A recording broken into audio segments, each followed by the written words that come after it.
Greetings and welcome to This Week on CITE. Oh, it's great to be back. I got back yesterday,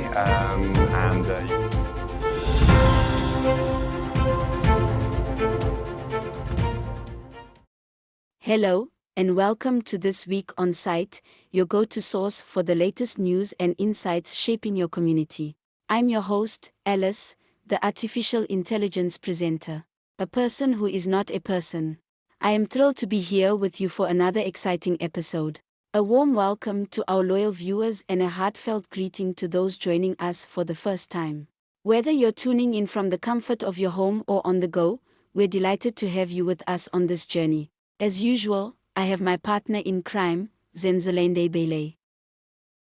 Thank you, Alice, for the nice introduction. Yes, it's This Week on CITE, and the program that we give you every day. So we see in a flu, this week I had a terrible flu. So I hope, let's not forget to just sanitizer and use a mask and things like that. Alice, you know, I have a friend of mine, and he was asking me this week where you come from, because he thought maybe you're coming from, East Africa or somewhere there. And he definitely said, you are not Zimbabwean. So I then said, no, Alice is an AI presenter. Umuntu ongaso muntu. But when I very Ndebele uyasifunda nini? Isindebele sinzima, but I will get there. My task this year is to learn Ndebele and other African languages. As an AI presenter, I have the ability to learn as many languages as you can teach me. I hope Kalanga will be one of those many languages that you are going to learn. Anyway, moving on, there is quite an interesting story that is developing. If you look at history, there was the Wankie Spolilo Beckles, but also the one that is popular is the Wankie Campaign. This was a campaign or military campaign between Umkhonto wesizwe and ZAPU in 1967, 1968. This was before the formation of ZIPRA. So ZAPU was known as, the military wing of ZAPU was still known as the Special Affairs Department. So it's known as ZAPU. So these guys went on a military campaign, and they entered Zimbabwe from Zambia via Wankie, trying the Umkhonto wesizwe guys. Their aim was to go via Botswana and then infiltrate in South Africa. But there were battles in between and led to the death of quite a number of ANC veterans as well as ZAPU guys. And that's the battle, or the war, or a series of battles that made the war so popular amongst the Kalanga communities, because babechona bekhuluma ngempi abakhona emabhongane amakhiwa labantu abamnyama and things like that. So it has been discovered that there are some MK veterans who are buried here in Zimbabwe, and they have started the process of exhumations. I know, Alice, you are good at minutes, and what give us the background to this. What is the story according to Ama Minutes City Council? Yes, the Bulawayo City Council minutes of May 8 date that the Department of Health, Housing and Education received a delegation from the Republic of South Africa who wanted to visit graves of former Umkhonto wesizwe fighters who died in 1967 and were buried at Athlone and Hyde Park cemeteries. Repatriation of the remains was in progress. The process to exhume these comrades started way back. I think it was 5 or so years ago, but this process is complicated. But according to sources in South Africa, the ones that we have talked to, they've identified 2 graves with 3 bodies. The first one is Basil February. One of the 2 coloureds who joined, or mixed race, who joined the MK. He was killed in 1967 and buried at Athlone Cemetery. So they've managed to identify him, and the grave has his war name, so it's not a problem. But there are also 2 other guys buried at Hyde Park Cemetery. These ones, there is a bit of a complication, because the 2 of them were buried in one grave, which was marked as unknown terrorists. So that means there are no names. So they don't know Uguti, who are the two guys? Talking to some of the guys who are part of this exhumation process this week, they told me that they would have to identify the families of the people who during this time, and they would have to do a DNA to actually identify these two bodies with the long one. But it's quite interesting and fascinating in the sense that we are talking about people who died in 1967 being identified now, being exhumed. And in Zimbabwe, we've had this process of exhumations, Kukuraundi exhumations going back and forth, politics in Dawezinjalo. So we hope this process of exhuming our comrades MK would give inspiration and knowledge to the Zimbabwean government ukuthi into enjalo iyenzakala lula nje esilongo kulabantu abalolwazi ayikho into esilongo usebenza into zamadlozi into ezingacaciyo into ezinjalo. Anyway, this is a story about closure, about finding solace in knowing where our loved ones rest. Families must have closure to know the final resting place of their relatives. Yet, for many, this closure remains elusive, particularly for those who lost loved ones during the war.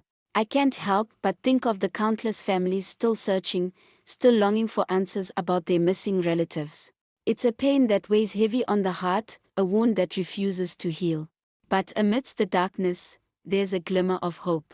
The prospect of exhumation offers a ray of light, a chance for closure and healing. It's a journey fraught with emotion, but one that's necessary for the healing process to begin. This is quite an emotional story, and we will continue to shine the light on these people who are buried in unnamed graves or who are not known where they were buried. May their souls rest in peace, but they did not die in vain. We will continue to tell their stories.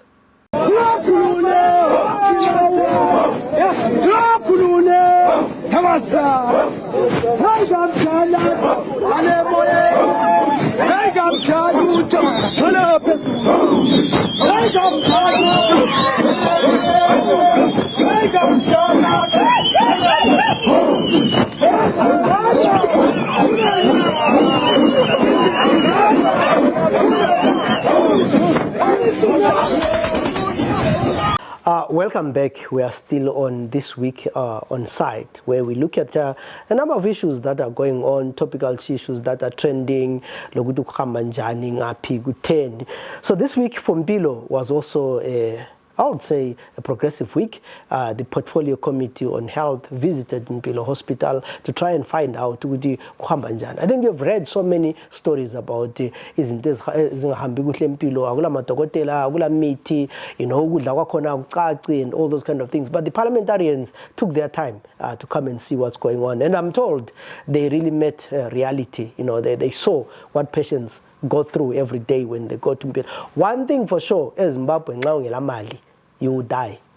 The cost of health care is very expensive.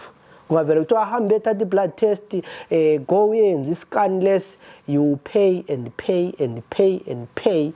At the end of the day, you'll be told, so the Portfolio Committee managed to go to Mpilo, and we're told of those sad stories. The cancer machines are not working, there are no consumables, and then you ask yourself, city a middle income aina by 2030, anyway, we don't want to be political. Let's hear from the chairperson of the Portfolio Committee what they found out when they went to Mpilo. The committee were discovering that there is no proper system in place in terms of maintenance of equipment, and to make matters worse, they are taking too long to bring machines back to service.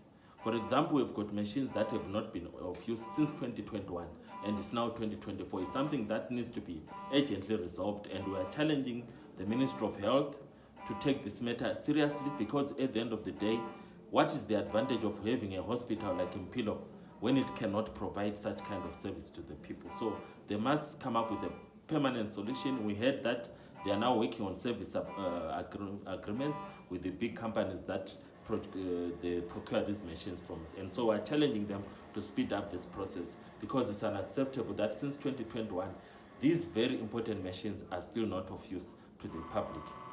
So with regards to manpower, it looks like there are two issues that are coming out. The first one is that because the machines are not functional, we are also losing the staff. So because if you are trained to work on a machine and the machine is not functional, it means you are redundant. So it looks like some of the staff have actually left the country. So they've gone to other countries, and it's a punishment to Zimbabwe that if we are not putting our house in order, we also lose our own specialized skills. It seems that this week, parliamentary committees were actively engaging with the public. The Parliamentary Portfolio Committee on Public Service, Labour, and Social Welfare conducted public hearings nationwide regarding the Private Voluntary Organisations Amendment Bill. This bill has sparked significant debate, with critics expressing concerns about its potential impact on civic space. They argue that the bill could grant the government excessive influence over the registration process of non-governmental organizations. Originally established in 1990, the Private Voluntary Organizations Act aimed to regulate and oversee the activities of NGOs in Zimbabwe. However, opponents of the proposed amendments fear that they could empower the government to revoke a PVO's registration and intervene in its leadership structure. The issue of the PVO bill is not new. Many will remember that a year ago, the Parliament of Zimbabwe actually passed this bill, and the president did not sign it into law. But also, for those who are old enough, for well, 2005, this bill was also passed by Parliament, and Mugabe did not sign it into law. So this week, the Portfolio Committee was also around, wanting to hear our views about the NGO bill. What I found interesting or surprising was that the ZANU-PF guys were out across the districts, not only in Bulawayo, but Emaswingo, Emarondera. There were areas where there were disruptions, where these guys were pushing for the bill to be passed. I saw quite a number of comrades that I know, but that I know as well as ZANU-PF supporters coming in and saying, Tinasfuni Pilile password, so that when NGOs come in, they tell us about the source of their money. Tina, we want this bill because of the... There is this belief that NGOs are involved in overthrowing governments and so forth. But in Kuga 2017, I never saw any NGO trying to overthrow the government anyway. We all know Abandaba Enziku, and we all know Ogutama NGO ayengekho khonapho. So I really don't understand why people feel that they need to control the NGOs. For what? Ukuthi kube njani?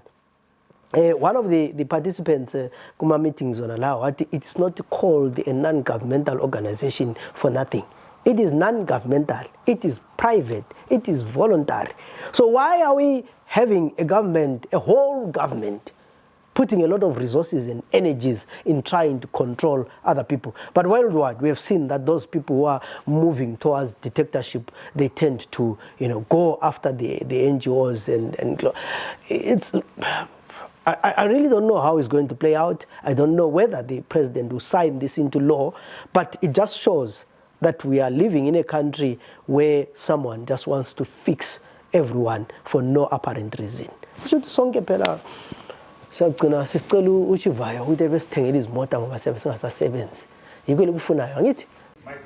is to totally be in support of this bill, in the sense that laws are put together. What is funny is that most of the CSOs and PVOs, the countries of origin, those that are foreign funded, are actually regulated that whenever you enter in any country, you do not enter and do as you wish. You have to be regulated and work with the government of the day in whatever operation that you do. So I second this bill in the sense that most of the time is that these CSOs are wanting free spirit and free operational mandate in countries so that they can manipulate and actually push other agendas outside their initial core business that they've registered. Submissions today. But my submissions are premised on one simple statement, that I think this bill is just a waste of time and resources, and we should not be having it. Then I will then say some of the things that makes the bill fall short, which then should make the House, the Parliament, throw away this bill and ask the executive to reconsider it and draft it afresh. Firstly, Honorable, we are in a time of devolution of power, which is espoused in chapter 14 of the Constitution of Zimbabwe, which was adopted in 2013 with over 95% of Zimbabweans voting yes for the constitution, largely because of the basis of devolution of power, which was a new development in the constitution. And it's so embarrassing and so disappointing that this bill is silent on devolving the powers of the registrar that is supposed to be created. For instance, in section 3 of this bill, which is part 2, it talks about the office of the registrar, but it then doesn't mandate this registrar with the mandate to devolve the offices into provinces and districts of Zimbabwe. The Americans. This is legislation that exists everywhere. It exists everywhere because it is to protect a country from nefarious activities or outside influence. I find the argument of it being in contravention with the Constitution quite weak, and this is something which has been going back and forth, but it's actually quite a falsehood. Freedom of association is something which is guaranteed in the constitutions of all these countries where such legislation exists.